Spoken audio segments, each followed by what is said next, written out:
Hello everyone, নমস্কার, আসসালামু আলাইকুম। কেমন আছো তোমরা সবাই? বিটিএস ভি ডাব্লিউ কোরিয়াতে একটা ইন্টারভিউ দিয়েছিল এবং বিটিএস ভি এর মিলিটারিতে যাওয়ার পর ঘুমের অদ্ভুত চিন্তা ভাবনা এবং মেলাটোনিনের অভ্যাস শেয়ার করেছে এই ইন্টারভিউতে। বিটিএস ভি তার সামরিক পরিষেবা সম্পন্ন করার পর তার জীবনের একটি আপডেট শেয়ার করেছেন। 11ই আগস্ট ফ্যাশন ম্যাগাজিন ডাব্লিউ কোরিয়াতে তাদের ইউটিউব চ্যানেলে এটি প্রকাশ করেছেন। ভি তার প্রিয় জিনিসপত্র প্যারিসে নিয়ে এসেছিলেন। এছাড়াও জেহোপের কনসার্টে ভি কেঁদে ফেলেছিল সেই গল্পও শেয়ার করেছিল এবং সেই গল্পটা আমি তোমাদের একটা ভিডিওতে শেয়ার করেছিলাম। ভিডিওটিতে ভি এর ব্যাগে কী কী জিনিসপত্র আছে সেগুলো নিয়ে সবাইকে জানাচ্ছিল। তাছাড়াও হজমের ওষুধ বের করে তিনি বলেন, আমি তাড়াহুড়ো করে খাই, তাই আমার বদহজম হয়ে যায়। যখনই এমন হয় আমি এই হজমের ওষুধটি খাই। মেলাটোনিন বলে একটি যে ওষুধ আছে, যেটা হলো ঘুমের ওষুধ, সেটা সম্পর্কে বলতে গিয়ে ভি বলে, আমার সামরিক চাকরির সময় রাত 10টায় যখন আলো নিভে যেত তখন আমার ঘুমটা ভালো হতো, কিন্তু ছুটি পাওয়ার পর আমি যখন ইচ্ছে শুতে পারি, ঘুমোতে পারি, এই যে একটা স্বাধীনতা, সেটা থাকা সত্ত্বেও আমি দেরি করে ঘুমোই। যদি আমি আবারও মিলিটারিতে ভর্তি হয়ে যাই এবং রাত 10টায় ঘুমোতে বাধ্য হই, তাহলে আমার মনে হয় আমি ঘুমোতে পারতাম। সমাজে এইভাবে ঘুমোতে না পারা দেখে আমার মনে হয় আমি না ঘুমানোর সিদ্ধান্ত নিচ্ছি।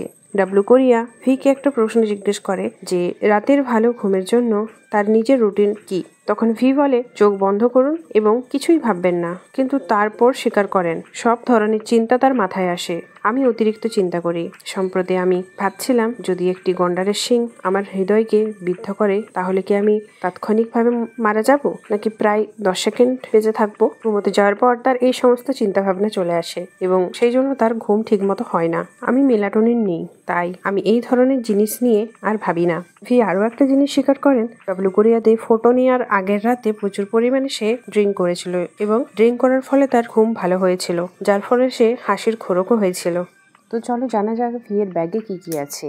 বিটিএস ভি প্যারিসে তার স্মাইল ব্যাগের বিষয়বস্তু প্রকাশ করেছেন, যার মধ্যে রয়েছে স্কার্ফ, গানের সুপারিশ সহ একটি হেডসেট, ওয়ার্কআউট সরঞ্জাম, মেলাটোনিন এবং হজমের ওষুধ, এবং একটি প্রিয় সুগন্ধি পারফিউম, যেটা সে খুব কম ব্যবহার করে। বিটিএস ভি প্রথমবার ডাব্লিউ কোরিয়া ইন্টারভিউতে প্রথমবারের মতো প্যারিসে তার ব্যক্তিগত ব্যাকপ্যাকের জিনিসপত্র খুলে দেখছেন। ছোট ছোট খেলনা থেকে শুরু করে পুরনো ক্যামেরা, গানের লেখা ভরা নোটবুক, তার প্রিয় পারফিউম এবং বিটিএস সদস্যের দ্বারা পাওয়া মূল্যবান জিনিসপত্র, সবকিছুই সততার সাথে এবং আবেগের গভীরতার সাথে তিনি দেখিয়েছেন আমাদেরকে। এছাড়াও ভি জেহোপের সোলো কনসার্টের সময় যখন খুব কেঁদেছিল, তার একটি হৃদয় বিদারক ঘটনা আর্মিদের সাথে শেয়ার করেছিল। তার লুকোনো প্রত্যেক দিনের অভ্যেস এবং তার সর্বশেষ সঙ্গীত প্রচেষ্টা সম্পর্কে আর্মিদের সন্দেহের ইঙ্গিতগুলি নিয়েও আলোচনা করেছেন। তার ব্যাকপ্যাকে কী ছিল তা বলতে গিয়ে তিনি বলেন, এই ব্যাকপ্যাকের নামটি হলো সেলিন নিউ লাগেজ ব্যাগ। আর তোমরা সবাই ভালো করেই জানো ভি সেলিনের ব্র্যান্ড অ্যাম্বাসেডর। এই ব্যাগটি মাইকেল রাইডার প্রথমবারের মতো নতুন মূল ব্যাগটি চালু করেছিলেন। আমি এটিকে স্মার্ট ব্যাগ বলি। এটার চেহারাটাও খুবই প্রফুল্ল। আমার মনে হয় এটি সত্যি সুন্দর। আমি এই ব্যাগটি পরেছি। তারপর ভি হাসে। আর চাবির রিংটির কথা বলতে গেলে আমি গতবার সেলিন কোরিয়া থেকে এটা কিনেছিলাম। ভি তারপর চাবির রিং এবং স্কার্ফ সম্পর্কে বিস্তারিত বলেন। ভি বলে, আমি আমার ব্যাগের চাবির রিং লাগাই না। আমি আগে গাড়ির চাবির মতো জিনিসপত্র লাগিয়েছি। এটি এত সুন্দর ছিল যে আমাকে এটি নিতে হয়েছিল। আমি কেবল এটি নিতে চেয়েছিলাম। আমি বললাম, আমি কি এটি পেতে পারি? এবং তারা আমাকে এটি দিয়েছিল। এবং এর কারণ হলো আমি সত্যিই স্কার্ফ পছন্দ করি। প্যারিসে আমার প্রথম দিন থেকেই আমি স্কার্ফ পরা শুরু করেছিলাম। আমি খুব উত্তেজিত ছিলাম। ভি আরও বলে, আমি তখন থেকেই এইভাবে স্কার্ফ ব্যবহার শুরু করেছিলাম, তাই আমি এখনও এইভাবেই করছি। আমি আসলে ব্যাগেও এইগুলো অনেক ব্যবহার করি এবং আমি এগুলো আমার কোমরে অনেক বেঁধে রাখি। তারপর আমি এগুলো আমার গলায় পরি। তুমি এগুলোকে হেড স্কার্ফ হিসেবেও ব্যবহার করতে পারো। সত্যি বলতে এইগুলো ব্যবহারের অনেক উপায় আছে। অবশ্যই এমন মানুষ আছে যারা আমার চেয়েও বেশি উপায় জানে। আমার মনে হয় না ভি তোমার থেকে কেউ বেশি উপায় জানে। এমন অনেকেই আছে যারা এটা সম্পর্কে অনেক বেশি জানে। আমিও তাদের দেখে শিখি। আমার মনে হয় আমারও এটা চেষ্টা করা উচিত। আমার মনে হয় আমি সেই ধরনের যারা চেষ্টা করে দেখে। ভি যখন তার সাথে যা বহন করতে শুরু করে তখন প্রথম জিনিসটি ছিল প্রথমত একটি হেডসেট। আমি যখন ব্যায়াম করি বা যখন গান শুনতে চাই তখন এটি ব্যবহার করি। আমার গাড়িতে একটি ব্লুটুথ স্পিকার থাকে, কিন্তু যখন আপনি বাইরে হাঁটছেন তখন কোনো স্পিকার থাকে না, তাই না? তাই আমি যখন বাইরে থাকি এবং ঘুরে বেড়াই তখন প্রায়শই হেডসেটটি পরে থাকি। আমি বিমানে গান শুনি এবং আমি যখন ঘুমোচ্ছি তখন প্রায়শই এটি পরে থাকি। আমি ডিজনের দ্য ড্রেস সুপারিশ করি বিমানে। আমি টার্টলসের এয়ারপ্লেন সুপারিশ করি অতিরিক্ত লাগেজের জন্য একটি গান। এটি একটি ছোট্ট। আমি হ্যালো অপারেটর সুপারিশ করি যখন আপনি সকালে ঘুম থেকে ওঠেন। সম্প্রতি সকালে আমি যে গানগুলো শুনি তার মধ্যে আমি অভিনেতা পার্ক হিউন সিকের সাথে ছিলাম। তিনি এমনকি এটি আমার জন্য সরাসরি দিয়েছিল। আমি কেনসি ইয়োজুনের লেডি সুপারিশ করি যখন আপনি বিটিএস মিস করেন। আমি আশা করি আপনি বিটিএসের গান শুনবেন। ভি তার হার্ড ওয়ার্কআউট এবং হাতের কাছে রাখা ওষুধের কথাও শেয়ার করেছেন। ভি এর কাছে কিছু ব্যায়ামের জিনিসপত্রও ছিল। সে বলে পরবর্তীতে একটা স্ট্র্যাপ। কোম্পানি ভি ঠিক আমার প্রথমটির মতন।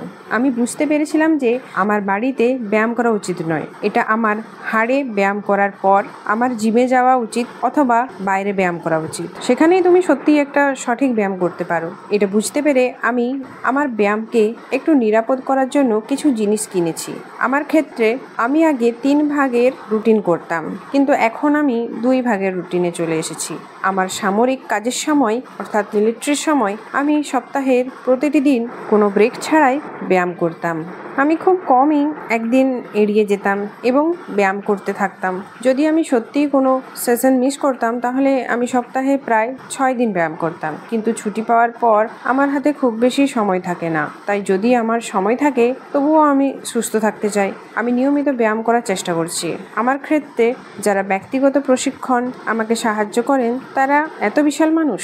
যেহেতু আমি তাদের কাছ থেকে বেশ কঠিন প্রশিক্ষণ পাই, আমার শরীরের ওজন, আমি যে ওজন তুলতে পারি তা বিবেচনা করে আমি মনে করি আমি বেশ শক্তিশালী। ভি এর ব্যাগে তার ওষুধও আছে, বিশেষ করে হজমের এবং ঘুমের জন্য ওষুধ। সে বলল এরপর কিছু খাবারের কথা। ভি দেখায় এটা হলো মেলাটোনিন এবং হজম সহায়ক। আমি তাড়াতাড়ি খাই, মানে সে জলদি খাবার খায়। আর সেই জলদি খাবার অভ্যাসের জন্য আমাকে এই বদহজমের ওষুধটা খেতে হয়। মিলিটারির সময় যখন রাত 10টায় সমস্ত আলো নিভে যেত তখন আমি ভালো ঘুমোতে পারতাম। ছুটি পেয়ে আরও বেশ স্বাধীনতা পাওয়ার পর আমি এখন দেরিতে ঘুমোতে যাই। সেটা আটকানোর জন্য আমি মেলাটোনিন গ্রহণ করি। যদি আমাকে আবার ভর্তি করা হয়, যদি তারা আমাকে আবার রাত 10টায় ঘুমোতে বলে, আমার মনে হয় আমি খুব ভালো ঘুমোবো। কিন্তু মিলিটারি থেকে আসার পর আমি আর ঘুমোতে পারি না। আমার মনে হয় আমার আর ঘুম আসছে না। আমি চোখ বন্ধ করে কিছুই ভাবার চেষ্টা করি, কিন্তু আসলে কোনো চিন্তাই নেই। সব ধরনের চিন্তাই কেবল উঠে আসে। এছাড়াও ভি তার পারফিউম এবং বিটিএসের সম্পর্কে কিছু কথাবার্তা বলে। সে বলে সে কোনো পারফিউম ব্যবহার করে না এবং কেন করে না সেটা ভি বলে, সত্যি বলতে আমি খুব একটা পারফিউম ব্যবহার করি না। আমরা শুটিং করছি বলে এটা কিনেছি। আমি এটা অনেক ব্যবহার করি। মাধ্যমিক বিদ্যালয় থেকে আমি প্রতিদিন বডি লোশন ব্যবহার করে আসছি, এমনকি একটা দিনও মিস করিনি। এর সুগন্ধ আমার বডি লোশনের সাথে মিশে যায়। তাই আমি আসলে পারফিউম পছন্দ করি না। আমি সুগন্ধি অত পছন্দ করি না। বিটিএস ভি তার ব্যান্ডের সোলো কনসার্টের প্রতিক্রিয়াও জানিয়েছে। প্রথমত 2 সদস্যের কনসার্টের ধরন ছিল জিনের র পিট পারফরমেন্স। আমার মনে আছে আসলে হবির পারফরমেন্সের সময় আমি কিছু চোখের জল ফেলেছিলাম। আমি চুপচাপ একাই চোখের জল ফেলেছিলাম। জাংকুকের সাথে ডুয়েটের সময় আমি দম বন্ধ করে ফেলেছিলাম। আমি কিছু বলতে খুব লজ্জা পেয়েছিলাম, তবুও আমি আত্মবিশ্বাসের সাথে পারফরমেন্সটি দেখেছিলাম। আসলে খুব বেশি কিছু নেই। তো বন্ধুরা, ভি এর সম্পর্কে আমরা এই ইন্টারভিউয়ের দ্বারা অনেক কিছুই জানতে পারলাম।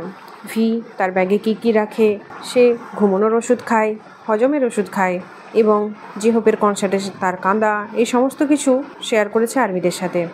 বিটিএস সম্পর্কিত আপডেট পাওয়ার জন্য এবং বিভিন্ন ইন্টারভিউজ, লাইভ বাংলা এক্সপ্লেন পাওয়ার জন্য চ্যানেলটিকে সাবস্ক্রাইব এবং লাইক করে দাও। Take care, bye by.